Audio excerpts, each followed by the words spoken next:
کہ ہماری زبان سے جو چیز نکلتی ہے یہ فضا میں تحلیل ہو جاتی ہے، یہ ختم نہیں ہوتی. یعنی ذکر کے علاوہ بھی ہم جو بھی بات کر رہے ہیں یہ فضا میں تحلیل ہو جاتی ہے. باقاعدہ اس پہ تجربے ہوئے ہیں کہ صوتی آوازیں فضا میں جا کے اپنا اثر چھوڑتی ہیں. آپ دیکھیں کہ انسان شدید ترین ڈپریشن میں ہو تو مسجد کی جو فضا ہے وہاں ہر وقت اللہ کے ذکر کی ایک علاوت ہوتی ہے، اس فضا میں اللہ کا ذکر ہوتا ہے. جو ہی آدمی مسجد کے اندر داخل ہوتا ہے باہر اس کے دماغ کی کیفیت اور ہوتی ہے، سیکنڈز میں کیفیت تبدیل ہو جاتی ہے. حالانکہ اس نے کوئی پریکٹیکل نہیں کیا ہوتا لیکن وہ اللہ کے ذکر کی فضا اس کو اپنے اثار میں لے لیتی ہے. اسی طرح آپ اللہ کے ولی کے دربار کے اوپر چلے جائیں، باہر قدم رکھیں گے تو آپ کی کیفیت اور ہے، جو ہی ایک قدم اندر رکھیں گے وہ فضا اللہ کے ذکر سے منور ہے، وہ فضا آپ کو کیپچر کر لے گی، آپ کے ذہن کی کیفیت تبدیل ہو جاتی ہے. جدید سائنس نے اس کو پروف کیا ہے کہ فضا جو ہے یہ انسان کے اس چیز کو تبدیل کر دیتی ہے. اچھا اس کو دوسرے انداز کے ساتھ دیکھتے ہیں.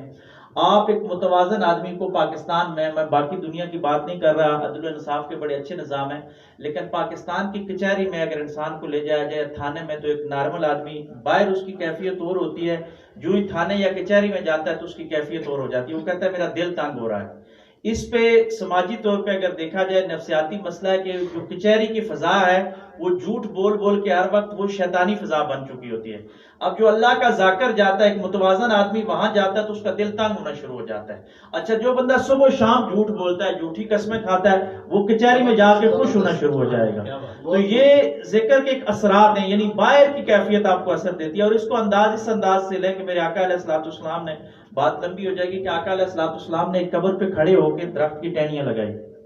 اب چاہیے تو یہ تھا کہ آقا علیہ الصلوۃ والسلام جس قبر پہ خود موجود ہے تو پھر عذاب ہو رہا ہے، یعنی رحمت للعالمین موجود ہے تو پھر درختوں سے سہارا لینے کی کیا ضرورت ہے کہ جب تک یہ ٹہنیاں ذکر کریں گی تو قبر سے عذاب اٹھا لیا جائے گا.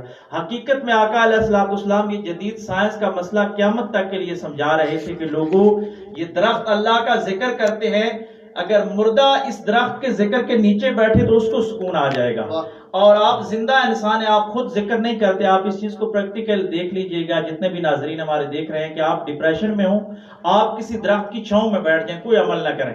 اب درخت، سبز درخت ہر وقت اللہ کا ذکر کر رہا ہے، وہ ذکر کا جو نور ہے چھما چھم آپ پہ برس رہا ہے. درخت کے نیچے آپ کا سکون اور ہوتا ہے، دھوپ کے اندر جائیں گے تو آپ کی کیفیت اور ہو جائے گی. لوگ اتنا خرچہ کر کے، اتنی انویسٹمنٹ کر کے جاتے ہیں، جی مری جا رہے ہیں، گلیات جا رہے ہیں، ناران کاغان جا رہے ہیں.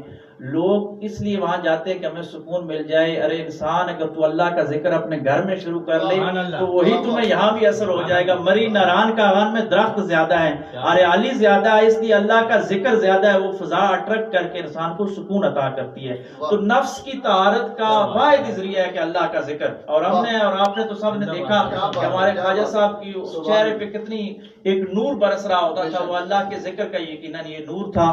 اور ذکر سے ہی ہمیں تعلق جوڑنا ہوگا، ہمارے نفس کی اصلاح ہو جائے گی.